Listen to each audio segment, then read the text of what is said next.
இன்னைக்கு மதியம் நல்லா மட்டன் மீனுன்னு பயங்கரமாக சாப்பிட்டுட்டு செம்மையாக தூங்கி எந்திரிச்சாச்சு. எந்திரிச்சுமே லைட்டாக வீட்டை க்ளீன் பண்ணிட்டு இருந்தேன். செல்வா எந்திரிச்சு இன்னைக்கு அத்தை வீட்டுக்கு போமா அப்படின்னு கேட்டுட்டு இருந்தான். சரி ஓகேன்னு கொஞ்சமாக சாதம் இருந்தது, அதை அப்படியே தண்ணி ஊற்றி வச்சுட்டு மிச்சம் மீதியை பேக் பண்ணிட்டு அத்தை வீட்டுக்கு கிளம்பிட்டோம். இன்னைக்கு ஈவினிங் கிளைமேட் செம்மையாக இருந்தது. நல்லா மழை காற்று மின்னல்னு இந்த கிளைமேட்டுக்கு ஒரு டீ ஒன்று குடிக்கலாம் அப்படின்னு கூட்டிகிட்டு போனால், நமக்கு இந்த டீ குடிக்கிற பழக்கம்லாம் இல்லை. எங்கே போனாலும் ஜூஸ் தான். எனக்கு ரொம்ப பிடிச்ச அத்திப்பழ ஜூஸ் தான் ரொம்ப நாளைக்கு அப்புறம் குடிக்கிறேன். நல்லா குடிச்சிட்டு அத்தை வீட்டுக்கு போனால் மழை பெஞ்சிருக்கிறனால கரண்டே இல்லை, ரொம்ப இருட்டாக தான் இருந்தது. அப்படியே இருட்டிலே கொஞ்சம் நேரம் ஜாலியாக விளையாண்டுட்டு இருந்தோம். அத்தை அந்த டைமில் சாப்பாடெலாம் ரெடி பண்ணிட்டாங்க. அத்தை வீட்டில் மட்டன், நாட்டுக்கால் சூப்பு, ரத்த பொரியல், சிக்கன்னு நல்லா பயங்கரமாக இருந்தது. நல்லா சாப்பிட்டாச்சு.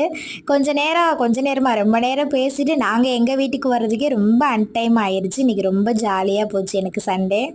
ஹாய் ரதீஷ், துருவன், ஷர்மிளா, ஸ்ருபா, மதுமிதா, அப்புறம் ஸ்ரீலங்காவிலேருந்து ஜெனி, எல்லாருக்குமே ஹாப்பி சண்டே. கண்டினியூவாக வீடியோ பாருங்கள். பாய்.